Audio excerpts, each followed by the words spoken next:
আসসালামু আলাইকুম রাসেল ভাই ও প্রিয় লিসেনার্স, আশা করি সবাই ভালো আছেন। আমি মোহাম্মদ সাবিত আলম, লিখছি ময়মনসিংহ বিভাগ থেকে। আমি বর্তমানে ভূত.com-এর একজন মডারেটর হিসেবে নিযুক্ত আছি।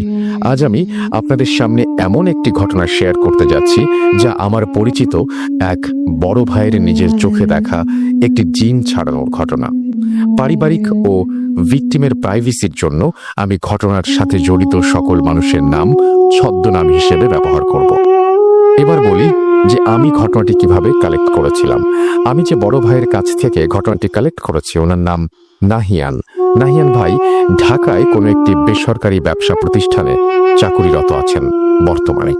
ভাইয়া ছুটিতে ময়মনসিংহ আসলে আমাদের কয়েকজন বন্ধুর সাথে আর আরো দু একজন বড় ভাইয়ের সাথে আমরা চায়ের দোকানে আড্ডা দিতাম।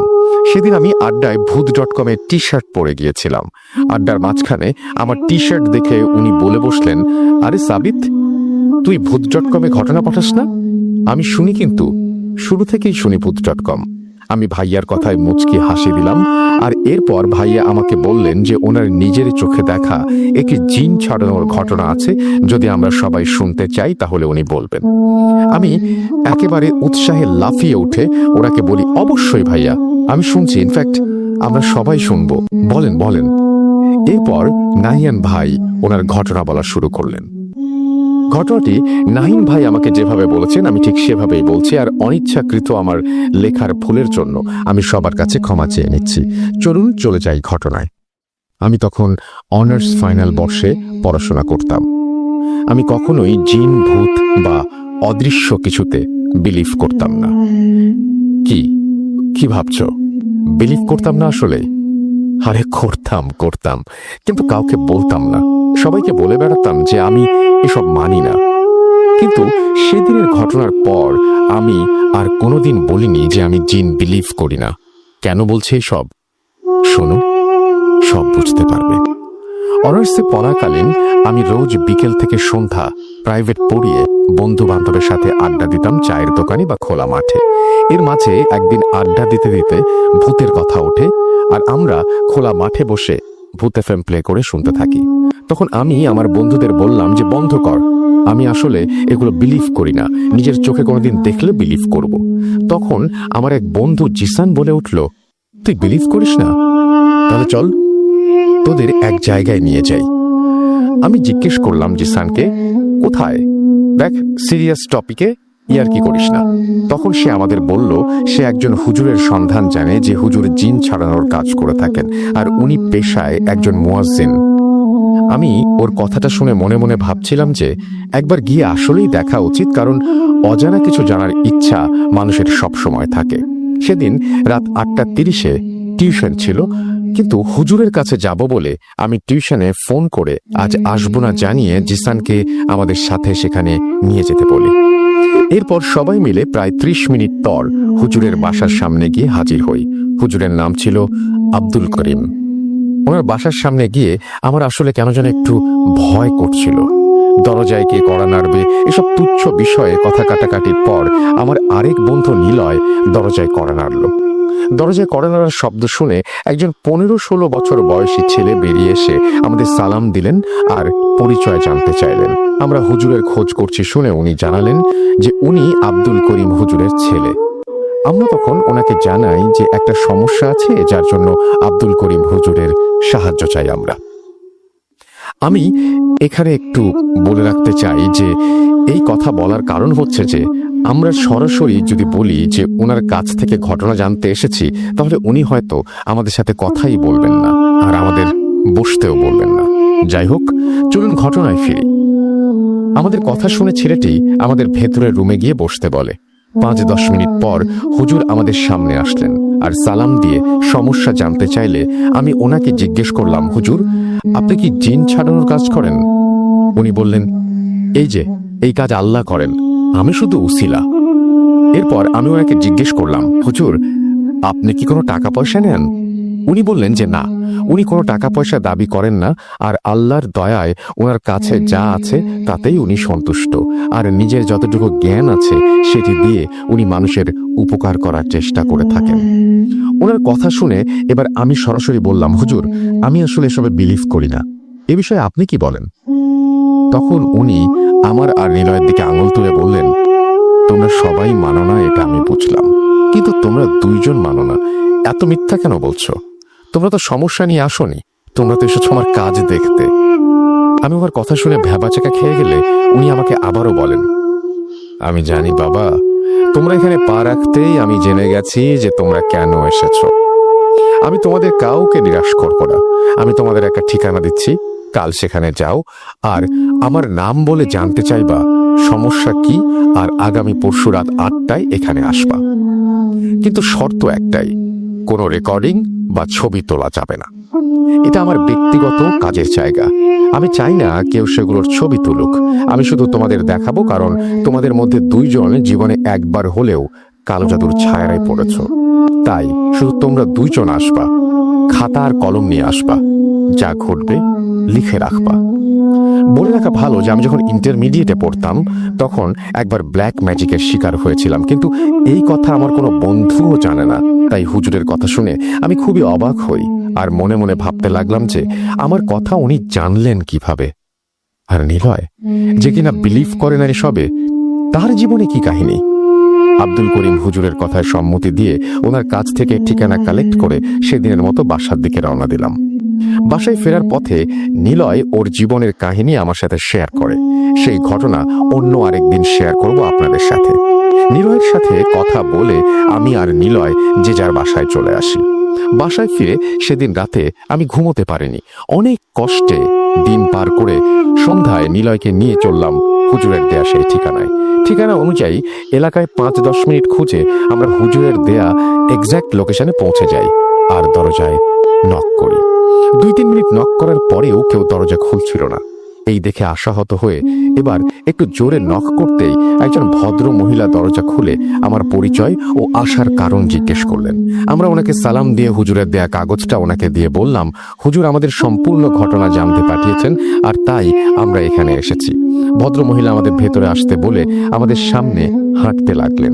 ড্রয়িং রুমে আমাদের বসিয়ে উনি মেইন দরজা লাগিয়ে আমাদের সামনে দিয়ে ভিতরে চলে গেলেন। 5 মিনিট পর উনি পানি, বিস্কিট আর চানাচুর নিয়ে আমাদের সামনে রাখলেন আর বললেন, খাও।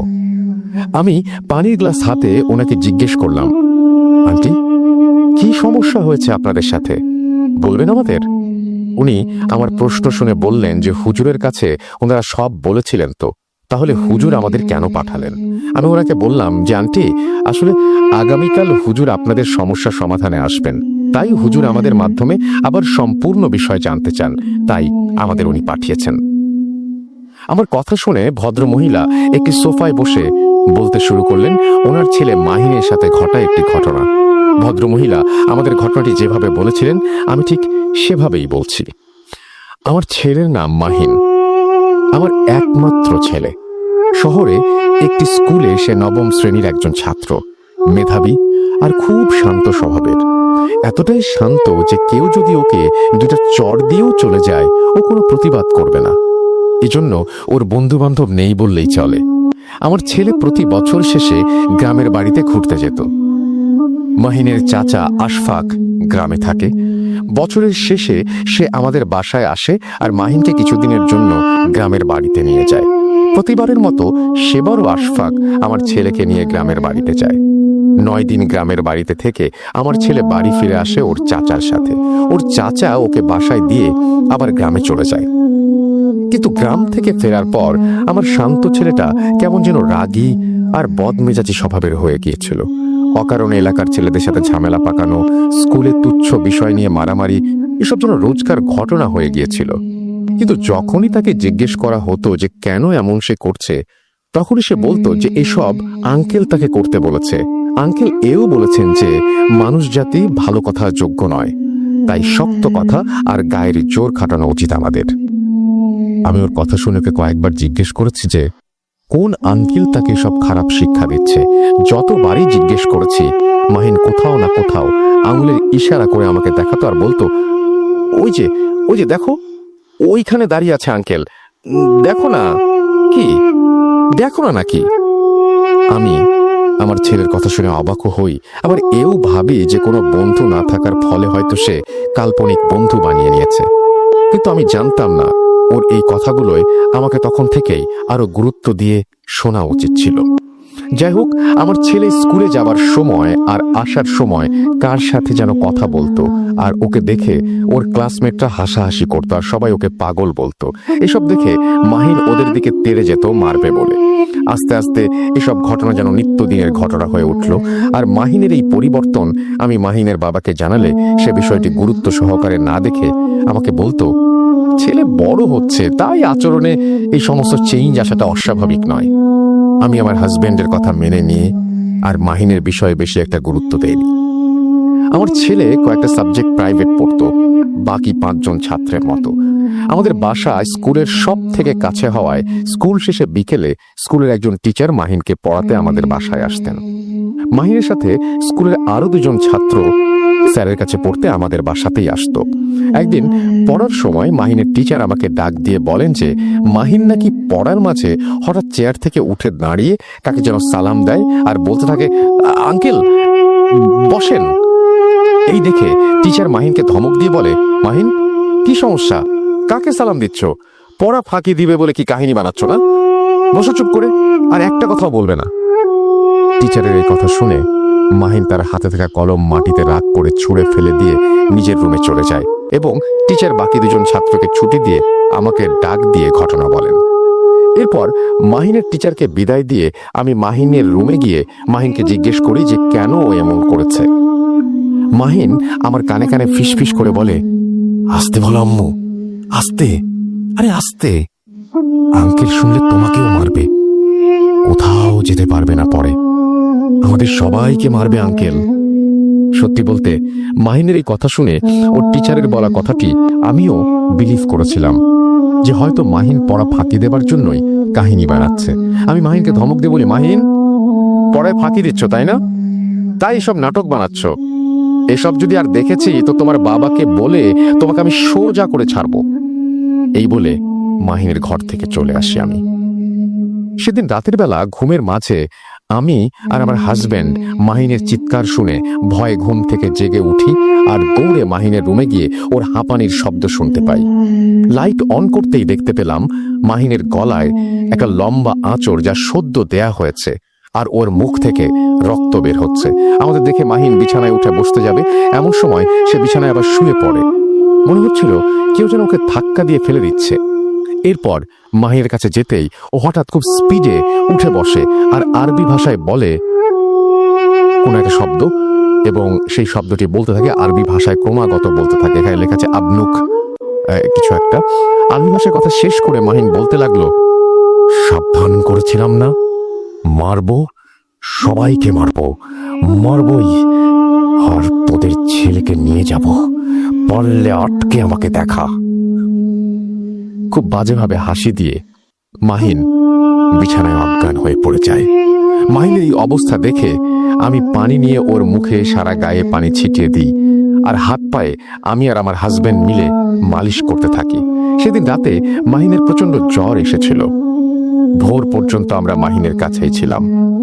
আজানের সময় মাহিন চোখ খুলে বলে, আঙ্কেল আমার গলা টিপে ধরেছিল আর পেটে পাড়া দিচ্ছিল আম্মু, আমি খুব ব্যথা পেয়েছি। মাহিন জ্বরের ঘোরে উল্টা পাল্টা বলছিল ভেবে ভোরে আজানের পর আমি অনেকটা জোর করে আমার হাজবেন্ডকে মসজিদে নামাজ পড়তে পাঠাই আর ইমাম সাহেবকে নিয়ে আসতে বলি।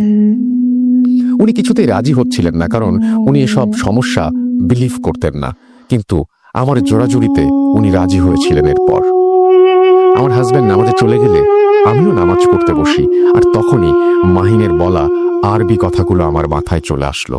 আমি যেহেতু রেগুলার কোরআন পড়ি, তাই আমি বুঝেছিলাম যে মাহিন যে আরবি বলেছিল, কিন্তু এর অর্থ আমার জানা ছিল না।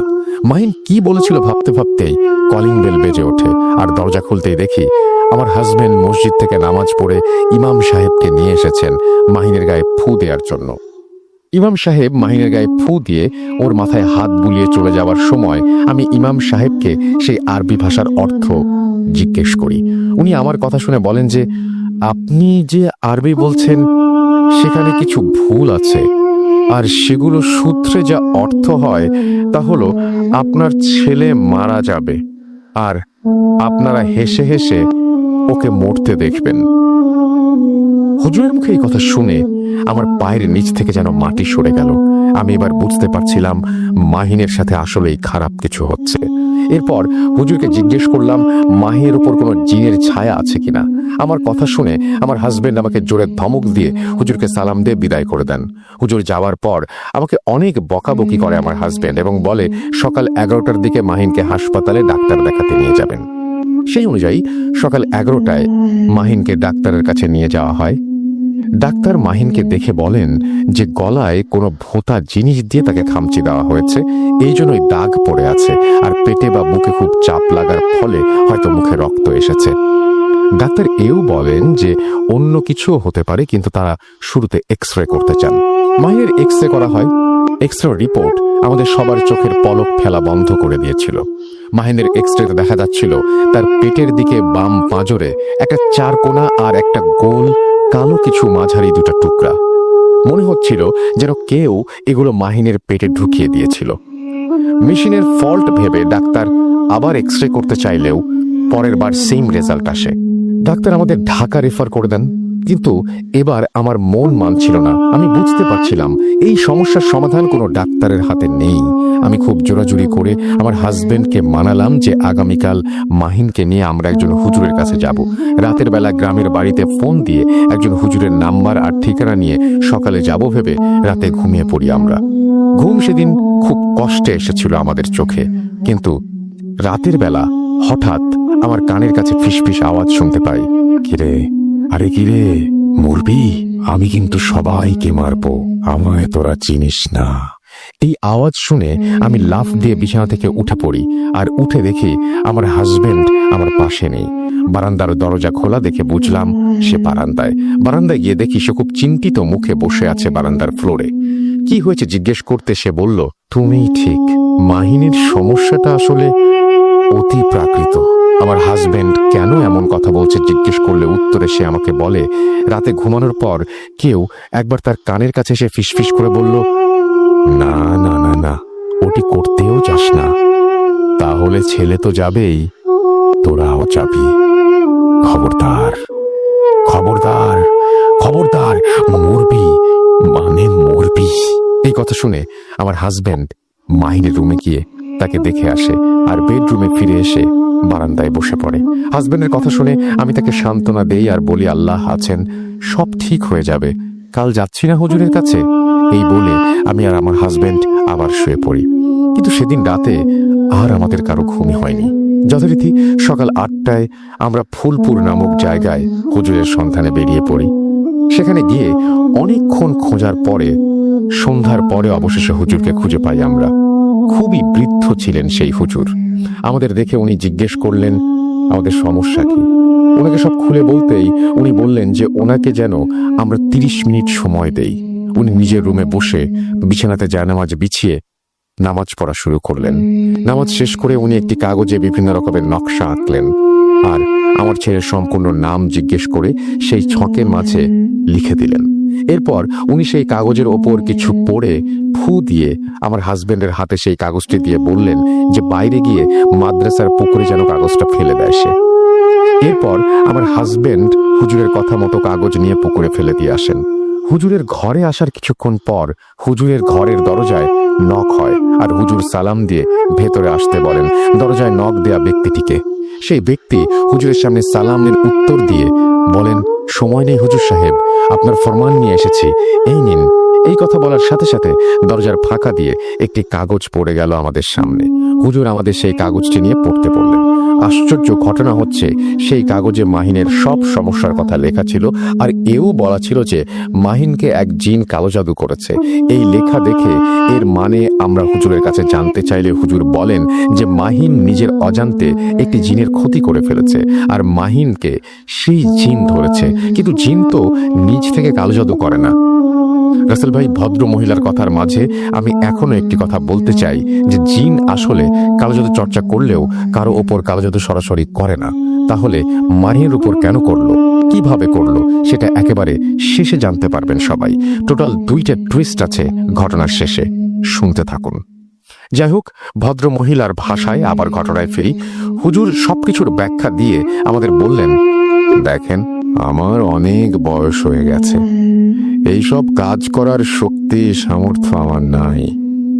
আপনাদের একটা ঠিকানা দিচ্ছি, ওর কাছে যান, ও আমার ছাত্র, ও এই কাজের সমাধান করে দিতে পারবে। হুজুরের কাছ থেকে ঠিকানা নিয়ে আমরা যথারীতি অবাক। আরে, এ তো আমাদের শহরেই। খুব খুশি হয়ে সেদিন আমরা অনেক রাতে বাড়ি ফিরি। বেশি রাত হবার ফলে সেদিন হুজুরের দেয়া ঠিকানায় আর যাইনি। পরদিন সকালে নতুন হুজুরের কাছে নিয়ে যাই মাহিনকে। আমাদের মতো সমস্যা নিয়ে আরো একজন সেখানে ছিলেন। হুজুরকে সব খুলে বলার পর হুজুর আমাদের বললেন, দেখুন, সমস্যাটা জটিল। আমার ওস্তাদ বলেছেন যেহেতু জিন কালো জাদু করছে, সেহেতু ঘটনাটা আসলেই জটিল। আপনাদের কিছু তাবিজ আর তেল পড়া দিচ্ছি। প্রতিদিন সকালে আর রাতে ছেলেকে 1 চামচ পানি খাওয়াবেন, আর বাসার সমস্ত রান্না এই পড়া তেলের সাথে মিশিয়ে তারপরে করবেন। 3 দিন পর ছেলেকে নিয়ে আসবেন, সেদিন এই সমস্যার সমাধান করার চেষ্টা করব। ভদ্রমহিলার মুখে ওনার ছেলে মাহিনের কথা শুনে আমি আর নিলয় ভয় পাইনি বলবো না, আমরা ভালোই ভয় পেয়েছিলাম, কিন্তু কতটুকু ভয় পেয়েছিলাম জানি না। মহিলার কথা শুনে সেদিনের মতো আমি আর নিলয় হুজুরের কাছে আরেকবার গিয়ে সংক্ষেপে সব জানালে হুজুর বলেন, আগামীকাল ছেলেটির জিন ছাড়ানোর কাজ হবে। আমরা যেন রাত 8টায় ওনার বাসায় চলে যাই। হুজুরের কথা শেষ করে আমি আর নিলয় সেদিনের মতো বাসায় ফিরে যাই। সেদিন রাতের বেলা আমি মাহিনের ঘটনা ভেবে প্রচন্ড এক্সাইটেড ফিল করি এবং ঘুমাতে পারি না। চোখের পাতা এক হলে যেন কানে ভেসে আসতে লাগলো, কিরে, আরে কিরে, মরবি? আমি আসলে অনেক বেশি ভাবছিলাম জন্য আমি নিজেও এই কথাগুলো শুনতে পাচ্ছিলাম। সারা রাত না ঘুমানোর ফলে সকালে ঘুমিয়ে সন্ধ্যায় ঘুম থেকে উঠে শরীর বন্ধ করে নিলয়কে নিয়ে 7:55 দিকে ফাইনালি আমরা পৌঁছে যাই আমাদের কাঙ্ক্ষিত সেই এক্সোরসিজম দেখতে। শরীর বন্ধ করার কারণ হচ্ছে ব্ল্যাক ম্যাজিকের ভিকটিম যারা, তারা আসলে জিনদের জন্য ইজি টার্গেট হয়ে থাকে। তাই একজন ভিকটিম হিসেবে আমিও আমার শরীর বন্ধ করে রেখেছিলাম। হুজুরের বাসায় পৌঁছে রুমের ভেতরে গিয়ে দেখলাম যে মাহিনের বাবা মা মাহিনকে নিয়ে বসে আছেন, আর তাদের সাথে একটি চালের বস্তা ছিল, কয়েক প্যাকেট মিষ্টি আর একটা মুরগি। আমরা সবাইকে সালাম দিলাম। হুজুর আমাদের দেখে সালামের উত্তর দিয়ে মুচকি হেসে বললেন, হাসছো তোমরা? তোমাদের সাহস আছে, আমি তো ভেবেছিলাম আসবে না তোমরা। আসো আসো, বসো। ওনার কথা শুনে আমরা মাটিতে দুজন বসে পড়ি হুজুরের পাশে। এরপর আউযুবিল্লাহি মিনাশ শাইতানির রাজিম, বিসমিল্লাহির রহমানির রহিম বলে হুজুর মাহিনকে সামনে বসিয়ে তার কাজ শুরু করেন। হুজুরের অ্যাসিস্ট্যান্ট হিসেবে হুজুরের ছেলে আর 2 জন মাদ্রাসার ছাত্র ছিলেন। হুজুরের কাজ শুরু করার সাথে সাথে ওনার সহযোগী রুমের চারপাশে 4টি মোমবাতি জ্বালিয়ে দেন, আর রুমে গোলাপ জল ছিটিয়ে রুমের দরজার বাইরে আগরবাতি দানিতে আগরবাতি জ্বালিয়ে দানিটি বাইরে দরজার সামনে রেখেই রুমে ঢুকে দরজা বন্ধ করে দেন। হুজুর একটি সরিষার তেলের বোতলে দোয়া পড়ে ফুঁ দিয়ে মাহিনের বাম হাতের তালু আর আঙুলে মালিশ করে দেন, আর এরপর একটি কাপড়ে কিছু নকশা এঁকে মাহিনের নাম লিখে সেটি আগে থেকে জোগাড় করা মাটি মিশিয়ে তেলে ডুবিয়ে আবার বের করে আনেন। কিছুটা তেল ঝরিয়ে সেই কাপড়ে আগুন জ্বালিয়ে সেই আগুন নিভিয়ে ধোয়া মাহিনের নাকের সামনে ধরেন উনি, কিন্তু আশ্চর্যজনকভাবে মাহিনের কোনো প্রতিক্রিয়াই হচ্ছিল না। এই দেখে আমরাও অবাক, মনে মনে ভাবছিলাম এভাবে ধোয়া নাকে গেলে যে কেউ লাফিয়ে উঠবে। এই ছেলে কিভাবে এত শান্ত? এরপর হুজুর আল্লাহর নাম নিয়ে নিজের ছেলেকে বললেন, এবার দরজা খুলে দাও বাবা, আর আগরবাতি দানি এনে আমার সামনে রাখো। হুজুরের কথা মতো হুজুরের ছেলে দরজা খুলে আগরবাতির দানি হুজুরের সামনে রাখতেই দমকা এক হাওয়া ঘরে প্রবেশ করে।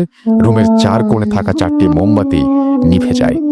এবার আমরা এক গড়গড় আওয়াজ শুনতে পেলাম মাহিনের মুখ থেকে। আওয়াজ শুনে আমরা কিছুটা নড়ে চড়ে বসলাম। হুজুরের ছেলে আরেকটি মোমবাতি জ্বালিয়ে হুজুর আর মাহিনের মাঝে রাখলেন। এরপর হুজুর মাহিনের হাত চেপে ধরে জিজ্ঞেস করলেন, আসসালামু আলাইকুম, আপনি কে? যদি মুসলমান হন তবে সালাম দিন। মাহিন কর্কশ গলায় বলল, ওয়ালাইকুম আসসালাম। এরপর হুজুর তাকে জিজ্ঞেস করলেন যে সে কে এবং মাহিনকে নিজের কবজায় কেন নিয়েছে। মাহিনের ভেতরে থাকা সেই জিনটি বলতে লাগলো, কিরে করিম, চিনিস নাই আমাকে? আমি তোর মরণ, চিনিস নাই? এবার মরবি, আমি মরণ। এই বলে হাসতে হাসতে মাহিন মাটিতে লুটিয়ে পড়ল। এরপর হুজুর মাহিনের মাথায় হাত দিয়ে কিছু দোয়া পড়ছিলেন, কিন্তু এখানেই আসলে বাদ সাধলো কিছু একটা। হুজুর বলছিলেন যে ওনার কোনো দোয়াই নাকি কাজ করছে না, কারণ হুজুরকেও কালো জাদু করা হয়েছে। এই কথা শুনে আমরা ভীষণ পরিমাণে ভয় পেয়ে যাই। এরপর হুজুর মাহিনকে বিছানায় শুইয়ে দিতে বলেন আর আমাদের বলেন যে এই জিনকে উনি চেনেন। এই জিন সম্পর্কে হুজুরের বর্ণনা আমি ওনার মতো করেই বলছি।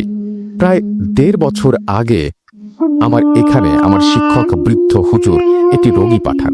সেই রোগীর ওপরে এই জিন ভর করেছিল। ওই রোগীকে ভালো করা গেলেও জিনকে ধরতে পারি নাই আমি।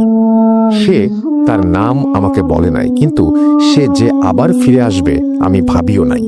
আমাকে কালো জাদু করা হয়েছে, যার জন্য আমার দোয়া কাজ করছে না। এটুকু বলে হুজুর ওনার ছেলেকে প্লাস্টিকের একটি মগে করে পানি আনতে বললেন আর দোয়া পড়ে সম্পূর্ণ রুমে পানি ছিটিয়ে দিতেই দরজায় জোরে জোরে ধাম ধাম করে আওয়াজ হলো। মনে হলো কেউ দরজার জোরে একটা বাড়ি দিয়ে গেল। দরজা খুলেই দরজার সামনে কালো সুতোয় বাঁধা 2টি তাবিজ পড়ে থাকতে দেখলাম আমরা। আমি তখন হুজুরের অনুমতি নিয়ে লাইট অন করে তাবিজের একটি ছবি তুলে নেই। এরপর হুজুরের হাতে পলিথিন পেঁচিয়ে দোয়া পড়ে সেই তাবিজ তুলে আনেন আর একটি কাগজে কিছু নকশা এঁকে তাবিজ দুটাকে সেই কাগজে পেঁচিয়ে আগুনে পুড়িয়ে ফেলেন। আশ্চর্যজনকভাবে তাবিজ পুড়াতে শুরু করলেই বিছানায় থাকা মাহিন হাসতে শুরু করলো আর বলল, বুঝে ফেলেছিস না? তোকে কালো জাদু করেছিলাম যেন কিছুতেই করতে না পারিস তুই, কিন্তু তুই তো অনেক চালাক দেখা যায়। এই কথা শুনে হুজুর ওনার 2জন ছাত্র, ওনার ছেলে আর 2জন বন্ধুকে বললেন মাহিনকে ধরে নিচে নিয়ে আসতে।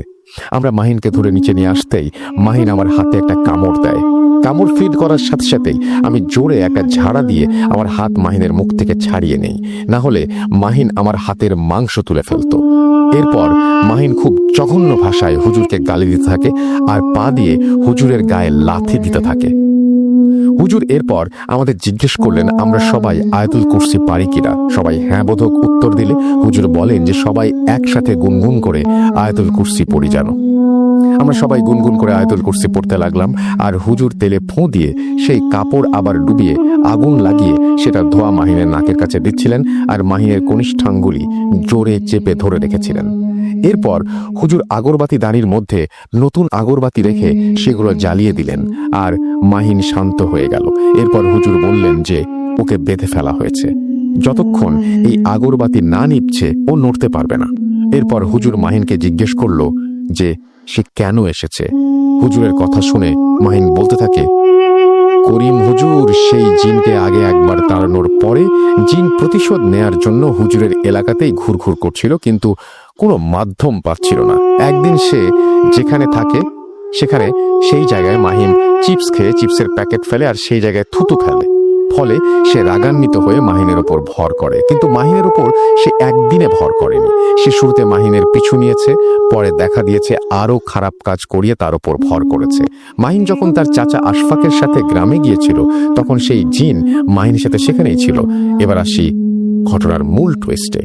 মাহিনের চাচা আশফাক গ্রামে থাকতো আর তার নিজের এবং মাহিনের বাবার ওয়ারিশের জমি দেখাশোনা করত আর সেখানে সে চাষাবাদ করত।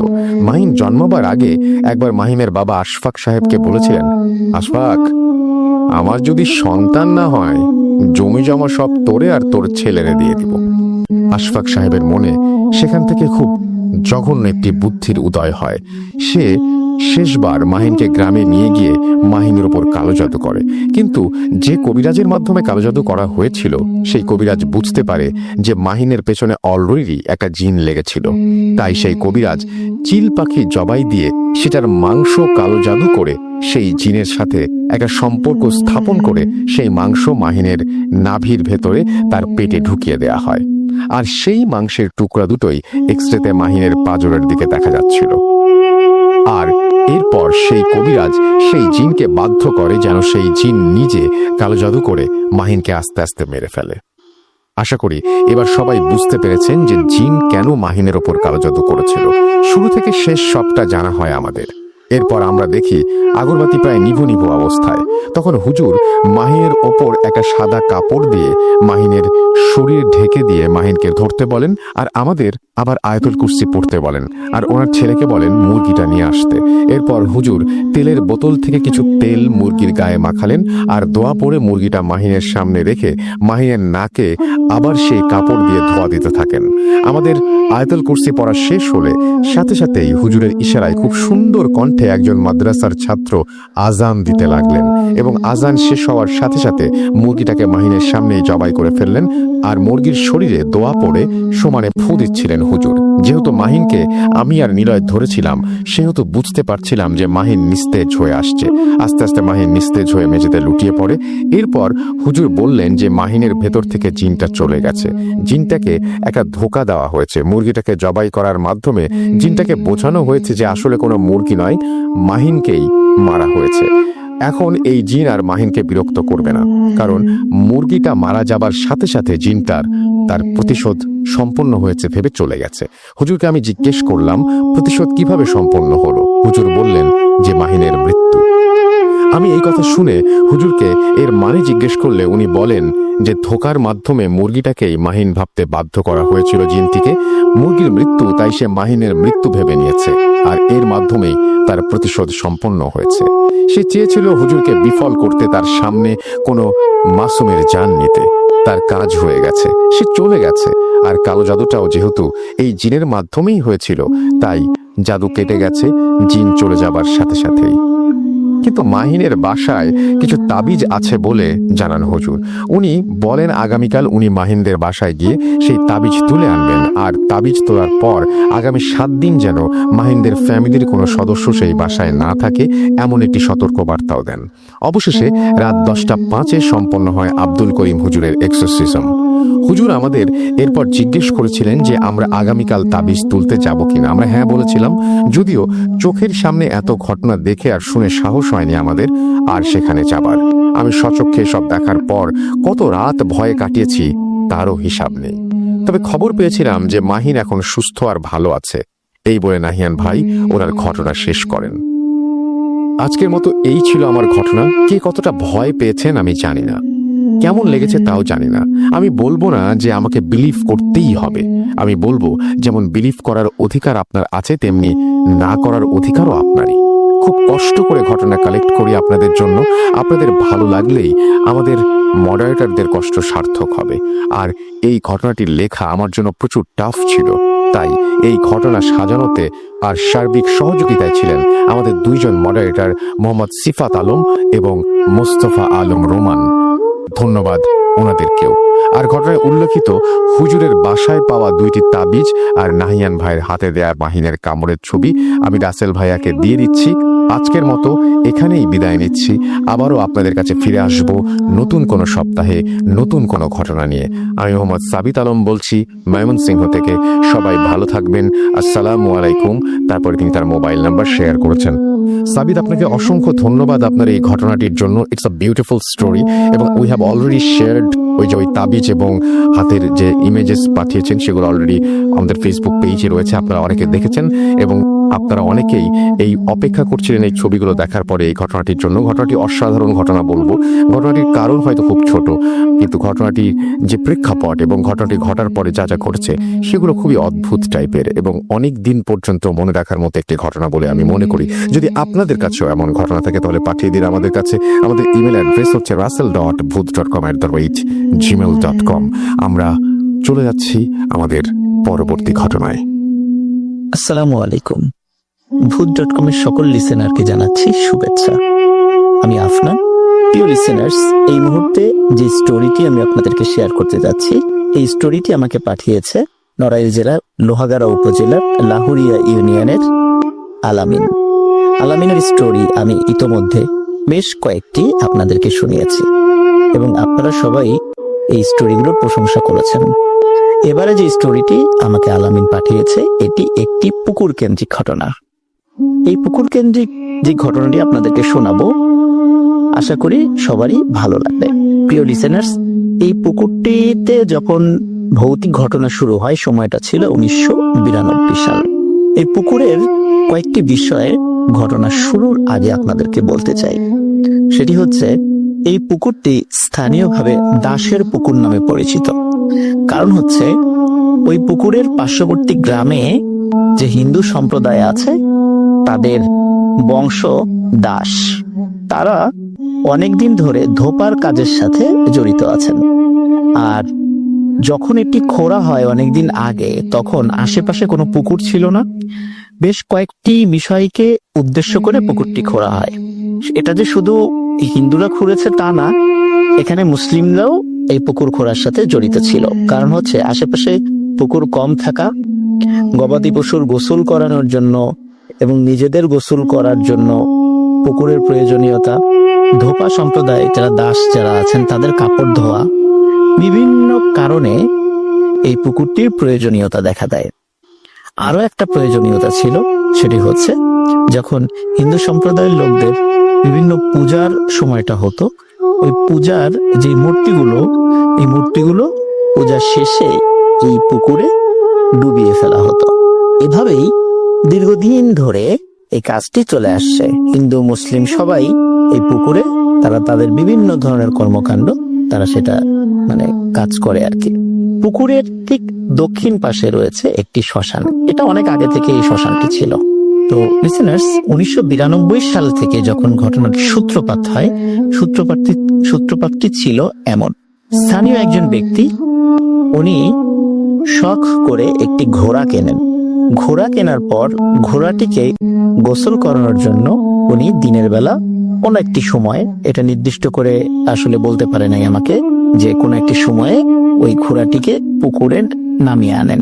পুকুরে নামিয়ে আনার পর ঘোড়াটিকে যখন তিনি গোসল করাচ্ছিলেন, গোসল কিছুটা করানো হয়েছে, হঠাৎ ঘোড়াটি জোরে চিৎকার করে লাফ দিয়ে ওই পুকুর থেকে বের হয়ে যায় এবং উপরে চলে যায় এবং ছুটতে ছুটতে মালিকের বাড়িতে চলে যায়। মালিক পেছন থেকে ঘোড়ার পিছনে দৌড়াতে থাকে। উনি বুঝতে পারছিলেন না হঠাৎ করে কেন ঘোড়াটি গোসল অর্ধেক করানোর পর লাফ দিয়ে উঠে গেল। উনি বিষয়টি আসলে স্বাভাবিকভাবেই নিয়েছেন, হতে পারে যে ঘোড়াটির ভালো লাগছিল না এই জন্য উঠে চলে গেছে। এর পরের দিন ঘটে প্রায় একই ধরনের ঘটনা। যেহেতু ওই পুকুরে অনেকেই তাদের গবাদি পশু গোসল করাতেন, স্পেশাল করে গরু। একদিন একজন ব্যক্তি ঠিক পরের দিনে আর কি, তার দুটো গরু গোসল করানোর জন্য পুকুরে নামানোর সাথে সাথে গরু দুটি ভয়ঙ্কর ভাবে চিৎকার করতে করতে পুকুর থেকে উঠে দৌড় দিয়ে চলে যায়। এমন মনে হচ্ছিল যে পানিতে নামার পর হঠাৎ এমন কোনো গরম, মনে হচ্ছে যে ওদেরকে গরম কোনো তেলের মধ্যে ছেড়ে দেওয়া হয়েছে, এমন ভাবে ছটফট করতে করতে উঠে দৌড়ায়। আসলে এতদিন ধরে পুকুরে গোসল করানো হচ্ছে গরু, ছাগল, বিভিন্ন গবাদি পশু, কখনোই কিন্তু এই ধরনের ঘটনা ঘটেনি। তাহলে হঠাৎ করে কেন এই সমস্যা সৃষ্টি হচ্ছে? এভাবে প্রতিদিনই যেই কোনো গরু ছাগল নামাতো, সাথে সাথে এই ধরনের ঘটনা ঘটতো। গরু ছাগলগুলো এরপর থেকে কোনোভাবেই তাদেরকে দড়ি ধরে টেনে কোনোভাবেই পুকুরে নামানো যেত না। আসলে বোবা প্রাণী, ওরা তো আর বলতে পারে না যে আসলে ওদের সাথে কি হয়েছে, কিন্তু মানুষ সেভাবে বুঝতে পারছিল না যে কেন গরু ছাগলগুলো পুকুরে নামতে চাচ্ছে না, বা নামলেও এই ধরনের অস্বাভাবিক আচরণ কেন করছে। এর মধ্যে ঘটে যায় আরো একটি ঘটনা। গ্রামের হিন্দু পাড়ার ওই দাস পাড়ার ছোট্ট একটি মেয়ে, 5 থেকে 7 বছর বয়স, নাম হচ্ছে নূপুর। প্রতিদিনের মতো দুপুরবেলা নূপুর তার বন্ধু বান্ধবদের সাথে গোসল করতে আসতো। বাচ্চাদের একটা গ্রুপ ছিল, তারা প্রতিদিন একসাথে গোসল করতে আসতো, বা গোসল করে একসাথে আবার বাড়িতে চলে যেত। এই নূপুর তার বন্ধু বান্ধবদের সাথে গোসল করতে আসে এবং গোসলের পরে সে আর বাড়িতে ফিরে যায় না। এখন বাড়ির লোকজন যখন দুপুর গড়িয়ে বিকাল হয়ে যায়, তখন নূপুরকে খুঁজতে বের হয়। নূপুর যাদের সাথে রেগুলার পুকুরে যায়, তাদের বাড়িতে যায়, তারা সবাই বলে, হ্যাঁ নূপুর তো আমাদের সাথে গোসল করছিল, কিন্তু সে কি উঠে এসেছে কিনা এটা তো আমরা খেয়াল করি নাই। চতুর্দিকে খোঁজা হয়, পুকুরে সবাই নামে, জাল ফেলা হয়। এখানে বলে রাখা ভালো, পুকুরটি কিন্তু অনেক গভীর এবং যত খরাই হোক না কেন, ওই পুকুরে এত পরিমাণ পানি থাকে যে মোটামুটি 2 জন মানুষ অনায়াসে তলিয়ে যাবে সেখানে, এখনো পর্যন্ত। তো যাই হোক, নূপুরকে খুঁজে পাওয়া যাচ্ছিল না। পুকুরে জাল ফেলা হয়, ডুবুরি নামানো হয়, তারপরেও খুঁজে পাওয়া যাচ্ছে না। এভাবে 2 দিন পার হয়ে যায়, নূপুরকে আর খুঁজে পাওয়া যায় না। 2 দিন পর সকালবেলা নূপুরকে পাওয়া যায়। নূপুরকে পাওয়া যায় ঠিক পুকুরের দক্ষিণ পাশে যে শ্মশান ঘাটটি রয়েছে, এই শ্মশানের ঠিক যেই জায়গাটিতে মানুষকে পোড়ানো হতো, ঠিক সেই জায়গার পাশে নূপুরের ডেড বডি পাওয়া যায়। সবাই বলে পুকুরে যদি মারা গিয়ে থাকে তাহলে তার ডেড বডি তো পুকুরে ভেসে ওঠার কথা, সেটা তো শ্মশানের পাশে পাওয়ার কথা নয়। লাশটা কিভাবে ওইখানে গেল, সবার ছিল সেই প্রশ্ন। সবাই সেই বিষয় নিয়ে বিশ্লেষণ করতে থাকে, কিন্তু এর কোনো ব্যাখ্যা খুঁজে পায় না। এই ঘটনার 5 থেকে 7 দিন পরে আরেকটি ঘটনা ঘটে। গোসল করতে নেমে আরেকটি বাচ্চা নিখোঁজ হয়ে যায়, তাকেও কোথাও পাওয়া যাচ্ছিল না। ঠিক 1 দিন পর সেই বাচ্চাটিকে শ্মশানের পাশে পাওয়া যায়। এইভাবে বাচ্চাদেরকে মৃত অবস্থায় যখন পাওয়া যাচ্ছিল, গ্রামের মধ্যে একটা আতঙ্ক সৃষ্টি হয়ে যায় যে এই পুকুরে নামার পরে কেউ না কেউ উঠছে না, আবার পুকুরে লাশও ভেসে উঠছে না, লাশটা পাওয়া যাচ্ছে শ্মশানের কাছে। এটা কেন হচ্ছে? সবার মধ্যে যে যখন এই আতঙ্ক সৃষ্টি হয়ে যায়, তখন গ্রামের অধিকাংশ পরিবারের বাচ্চাদেরকে এই পুকুরে গোসল করানোর জন্য পাঠানো হতো না। প্রথম যে 2টি মৃত্যু ঘটে, এই 2টি মৃত্যুর ঘটনা ছিল হিন্দু পরিবারের সাথে। তখনও মুসলিম পরিবারের বা মুসলিম পাড়ার কারো সন্তানের মৃত্যু ঘটেনি। কিন্তু 3rd নাম্বারে গিয়ে একটা মুসলিম পরিবারের সন্তানের মৃত্যু ঘটে। একই রকম ভাবে তার লাশও শ্মশানের পাশে পাওয়া যায় ঠিক 1 দিন পর। আসলে গ্রামের লোকজন খুবই গরিব মানুষ ছিলেন তখন, মানে তারা যেহেতু দিন আনতেন, দিন খেতেন, তারা যে মানে এই বিষয় নিয়ে, আর তাদের শিক্ষার হারও অনেক কম ছিল, তারা যে এই বিষয়টা আসলে কেন হচ্ছে, কিভাবে হচ্ছে, তারা কোথায় গিয়ে সমাধান পাবেন, এই বিষয়গুলো তারা সমাধান মানে কোনো সিদ্ধান্তে উপনীত হতে পারছিলেন না। 4বার ঘটে একটি ভিন্ন ধরনের ঘটনা। ওই গ্রামের মুসলিম পাড়ার একটি বাড়িতে একটি বাচ্চা ছিল, নাম ছিল আব্দুল্লাহ। এই আব্দুল্লাহ সে রাতের বেলা ওয়াশরুমে যাবে। আপনারা তো জানেন যে গ্রামের ওয়াশরুম গুলো বাসা থেকে বাইরে থাকে। তা আব্দুল্লাহ যখন ওয়াশরুমে যাবে, তখন রাতের বেলা তার পিতামাতাকে ডাকে। ওনারা 2জন গভীর ঘুমে ছিলেন। তখন তার বাবা একটা টর্চ লাইট হাতে দিয়ে, আব্দুল্লাহ কিন্তু খুব ছোট ছিল না, তার বয়স 12-13 ছিল, তার হাতে একটা টর্চ লাইট দিয়ে বলে তুমি একাই যাও। আর যেহেতু এটা মাঝে মাঝে সে একাই যেতে পারতো, এই জন্য পিতামাতা আসলে ওইভাবে তার সাথে যাওয়ার প্রয়োজনীয়তা বোধ করেনি। বাইরে হচ্ছিল গুড়ি গুড়ি বৃষ্টি। তো আব্দুল্লাহ টর্চ লাইট নিয়ে সে ওয়াশরুমে যায়, কিন্তু দীর্ঘ সময় ধরেও সে ফিরে আসছে না। তখন তার বাবা, উনি কিন্তু তার মা ঘুমে থাকলে ওনার আব্দুল্লাহর বাবা একটু সজাগ ছিলেন। উনি চিন্তা করছিলেন যে ছেলেটা আসুক, তারপরে দরজাটা লাগিয়ে তারপর ঘুমিয়ে যাব। যেহেতু বাইরে বৃষ্টি হচ্ছিল, এই জন্য উনি আসলে ওইভাবে, ওনার বাসায় ছাতাও ছিল একটা, এই জন্য আসলে উনি বাইরে ওই সময় যাওয়ার ইচ্ছা পোষণ করেননি। যখন দীর্ঘ সময় হয়ে যাচ্ছিল, আব্দুল্লাহ যখন ফিরে আসছিল না, তখন উনি চিন্তা করে কি ব্যাপারে, এতক্ষণ তো থাকার কথা নয়। উনি তখন হাতের হারিকেনটা নিয়ে বের হন, যেহেতু টর্চ লাইটটা আব্দুল্লাহ নিয়ে গেছে, হাতের হারিকেনটা নিয়ে বাইরে বের হন।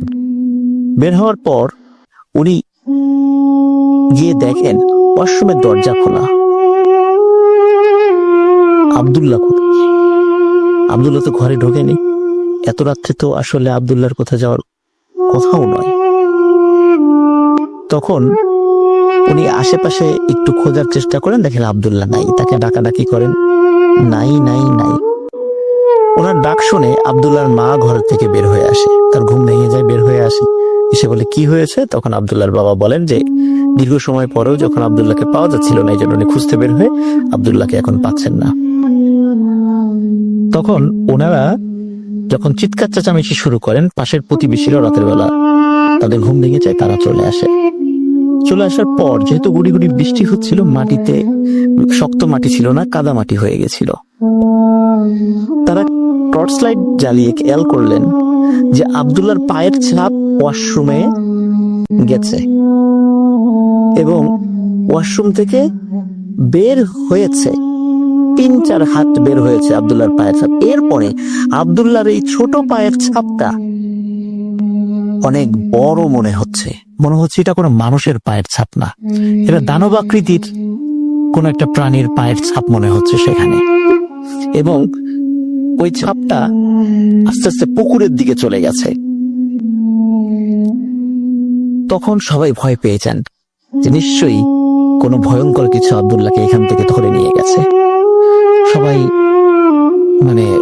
প্রচন্ড জোরে চিৎকার চেঁচামেচি শুরু করেন। গ্রামের লোকজন ওই রাত্রেবেলায় চলে আসে, সবাই এসে পুকুর পাড়ে জড়ো হয়।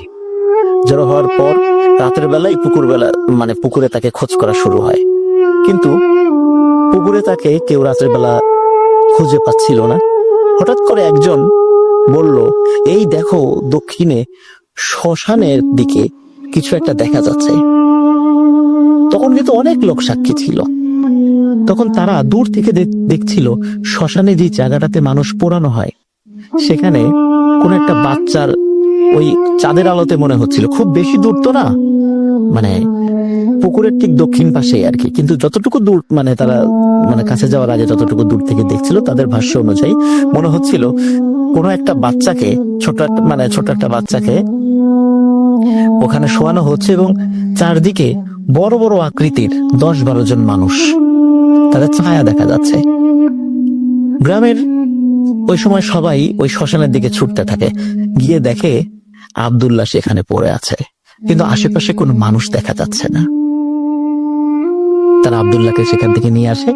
সৌভাগ্যক্রমে আব্দুল্লাহ জীবিত ছিল, তাকে হয়তোবা তখনও মারতে পারেনি। আব্দুল্লাহকে চিকিৎসা করে সুস্থ করা হয়, তার জ্ঞান ফেরে। জ্ঞান ফেরার পরে আব্দুল্লাহকে জিজ্ঞাসা করা হয় যে তোমার সাথে কি ঘটেছিল, কিছু মনে আছে? তখন আব্দুল্লাহ বলছিল সে যখন ওয়াশরুমে গিয়েছে, ওয়াশরুমের বাইরে সে অদ্ভুত কিছু শব্দ শুনতে পায়। মনে হচ্ছিল যে কোনো একজন খুবই ক্ষুধার্ত কোন মানুষ, শরীরের জোর না থাকলে যেভাবে কথা বলে, খুব দুর্বল আকৃতিতে কথা বলছে এবং কান্নাকাটি করছে। আবার কখনো অদ্ভুত কিছু যন্ত্র আওয়াজ সে শুনেছে, এরকমই আব্দুল্লাহ বলেছে।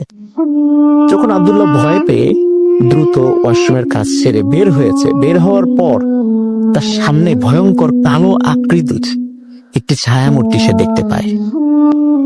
এরপরে আব্দুল্লাহ আর কিছু মনে নেই।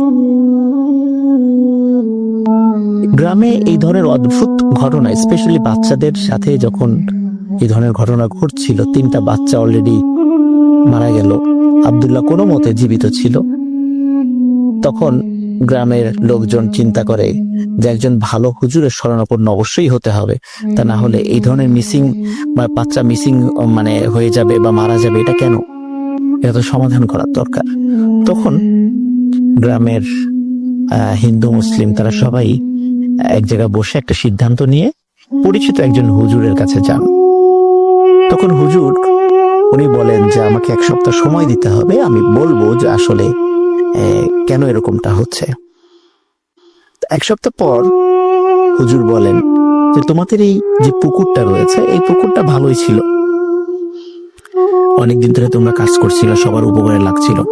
হঠাৎ করে এই পুকুরে কিছু জিনদের আবির্ভাব ঘটেছে। এই জিনগুলো হিন্দুও না, মুসলিমও না,